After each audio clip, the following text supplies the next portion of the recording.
नमस्कार भक्तों, संस्कार भक्ति चैनल में आपका स्वागत है। तो आज के इस वीडियो में हम आपको सुनाने वाले हैं श्रावण मास महात्म्य का अध्याय 12। तो चलिए शुरू करते हैं।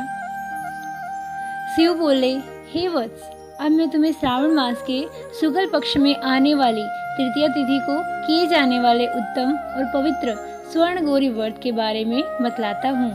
उस दिन व्रती को सुबह जल्दी उठकर नित्य कर्म व स्नान से निवृत्त होकर संकल्प करना चाहिए। तब 16 उपचारों से शिव और पार्वती का पूजन करना चाहिए।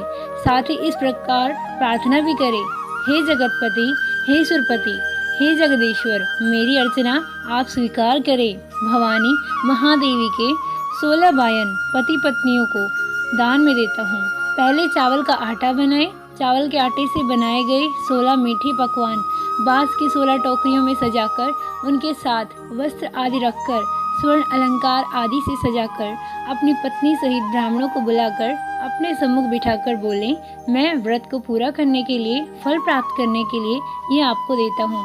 वस्त्राभूषण अलंकार आदि से परिपूर्ण पतिव्रत धर्म सहित शाभन सुहाइनी इसे ग्रहण करें। इस प्रकार 1 वर्ष, 4 वर्ष, 8 वर्ष और 16 वर्ष तक व्रत करके तत्पश्चात पूजा पूरी करने के बाद ही उद्यापन करें। कथा सुनने के बाद महर्षि व्यास जी की पूजा करें।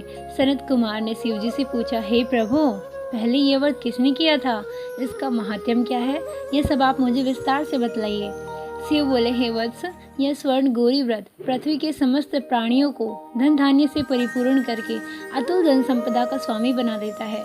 पुरातन काल में सरस्वती के तट पर बसी सुवीला नगरी में चंद्रप्रभा नरेश का शासन था। वह अतुल धन संपदा का स्वामी और अति बलशाली था।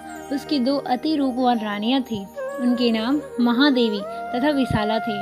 बड़ी रानी महादेवी को नरेश अधिक चाहते थे। एक दिन राजा वन में शिकार खेलने गए। वहां पर अनेक प्रकार के पशुओं का शिकार करते हुए काफी समय व्यतीत हो गया तो वे भूख प्यास से व्याकुल हो इधर उधर घूमने लगे। काफी दूर निकल जाने पर उन्हें एक तालाब दिखलाई पड़ा। तालाब चारों ओर से मनोरम था। वहां राजा ने देखा कि देवलोक के अप्सराएं स्वर्ण गौरी की पूजा में लीन थी। उनको राजा ने कहा, हे देवियों, आप यहाँ किस प्रयोजन हेतु यह पूजन कर रही है? इस पर उन्होंने उत्तर दिया, हे नरेश, हम सब स्वर्ण गौरी की पूजा कर रही है। इस व्रत के फल स्वरूप प्राणियों को प्रत्येक प्रकार की धन संपदा मिलती है। इसलिए हे नरेश, आपको भी अपने प्रजा की भलाई और धन प्राप्ति के लिए यह व्रत अवश्य करना चाहिए। इस पर राजा बोले, हे देवियों, इस व्रत को करने की विधि मुझे मालूम नहीं है, वह आप मुझे बतलाएं। इससे प्राप्त होने वाला फल भी मुझे कह सुनाइए। अप्सराएं बोली, हे नरेश, श्रावण मास में शुक्ल पक्ष में आने वाले तृतीया तिथि को यह व्रत किया जाता है। इसमें शिव पार्वती का श्रद्धा और भक्ति से पूजन किया जाता है। इसके लिए पुरुष वर्ग अपने दाएं हाथ में 16 तार का डोरा और स्त्री वर्ग भी 16 तार का डोरा डालें बाएं हाथ में बांधते हैं। इस व्रत की बस यही विधि है। चंद्रप्रभा नरेश ने भी 16 तार का डोरा अपने दाएं हाथ में बांधकर प्रभु से प्रार्थना की, हे जन दुख विनारक महाप्रभु, मैं आपके व्रत के लिए यह डोरा अपने हाथ में बांधता हूँ। आपका दयापूर्ण हस्त मुझ पर रहे। तब राजा इस व्रत को समाप्त कर राजधानी गए, परंतु राजा के हाथ में डोरा देखकर रानी अति क्रोधित हो उठी। उसने राजा के हाथ से डोरा बलपूर्वक तोड़कर बाहर दूर एक वृक्ष पर डाल दिया। राजा ने उसे ऐसा करने से बहुत मना किया, परंतु रानी ने राजा की बात नहीं मानी। उस डोरे के स्पर्श से वह सूखा पेड़ अल्पकाल में ही हरा भरा हो गया। छोटी रानी इससे बहुत प्रभावित हुई।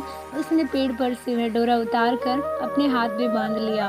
उस डोरे के प्रभाव से छोटी रानी का रूप लावण्य अधिक निखर गया, तो अब वह राजा को प्रिय लगने लगी। बड़ी रानी ने व्रत के डोरे का अपमान किया था, फलते राजा ने उसका परित्याग कर दिया और वह दुखी होकर वन में चली गई। वहां जाकर उसने पार्वती का ध्यान किया। वहां पर मुनियों के आश्रम के पास कुटिया बनाकर रहने लगी। मुनि उसे देखकर अति कुपित हुए और उसे वहां से भगा दिया। तब वह दुखी हो उस वन में दूसरी जगह जा बैठी। उसे वहां पर बैठे देखकर पार्वती का हृदय द्रवित हो गया। उसने रानी को दर्शन दिए। रानी ने प्रसन्न होकर उसकी चरण वंदना की और प्रणाम कर बोली, हे देवी, आपकी जय हो। हे शंकर पत्नी, हे भक्त वत्सली, आपकी जय हो। आपको बारंबार प्रणाम। हे मंगले, आप वंदनीय हैं। इस प्रकार देवी ने भी पार्वती से वर प्राप्त कर स्वर्ण गौरी का व्रत किया। व्रत के प्रभाव से नरेश जंगल में रानी के पास पहुंचा। वह रानी को महल में वापस ले आया। महादेवी के स्वर्ण गौरी व्रत के प्रभाव से राजा और उसकी दोनों रानियों की समस्त मनोकामनाएं पूरी हो गई। उन तीनों ने समस्त रिद्धि सिद्धियों का उपभोग किया। मरणोपरांत राजा अपनी रानियों सहित शिवलोक चला गया। शिव बोले, हे पुत्र, इस प्रकार जो भी प्राणी स्वर्ण गौरी का व्रत नियमानुसार करता है वह मुझे तथा पार्वती को अत्यंत प्रिय लगता है। भूलोक में उस पर लक्ष्मी की वर्षा होती है, उसके समस्त दुश्मनों का विनाश होता है। अंतकाल में वैभव बंधन से मुक्त हो शिवधाम जाता है। शिवजी ने कहा, हे वत्स, अब आप दत्तचित्त उद्यापन की विधि सुनो।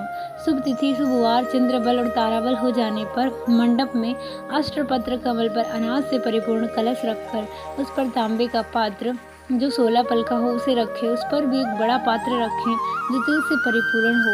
सबसे ऊपर शिव पार्वती की प्रतिमाएं रखें।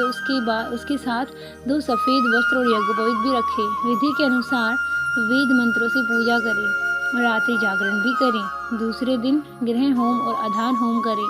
तब 1000 अथवा 100 आहुतियाँ दें जो मिश्रित तिल को घी में मिलाकर बनी हो। आचार्य का पूजन करके उसे वस्त्र, आभूषण, गौ आदि दान में दें। तब 16 बायन दान करके ब्राह्मणों को भी भोजन कराएं। ब्राह्मणों को भी अपने धन की क्षमता के अनुसार स्वयं पत्नी से दक्षिणा दें। इस 12वें अध्याय के पाठ और श्रवण से शिव पार्वती कृपा इस शिव धाम की प्राप्ति होती है। तो भक्तों, अगर आपको मेरा ये वीडियो पसंद आया हो तो प्लीज़ इसे लाइक करें और अपने फ्रेंड्स एंड फैमिली के साथ शेयर करें। और अगर अभी तक आपने मेरे चैनल को सब्सक्राइब नहीं किया है तो प्लीज़ इसे सब्सक्राइब करें और बेल आइकन को ज़रूर प्रेस करें ताकि आने वाले वीडियो के अपडेट्स आपको मिलते रहें। तो मिलती हूँ फिर से एक नए वीडियो के साथ। तब तक के लिए राधे राधे, जय श्री कृष्णा।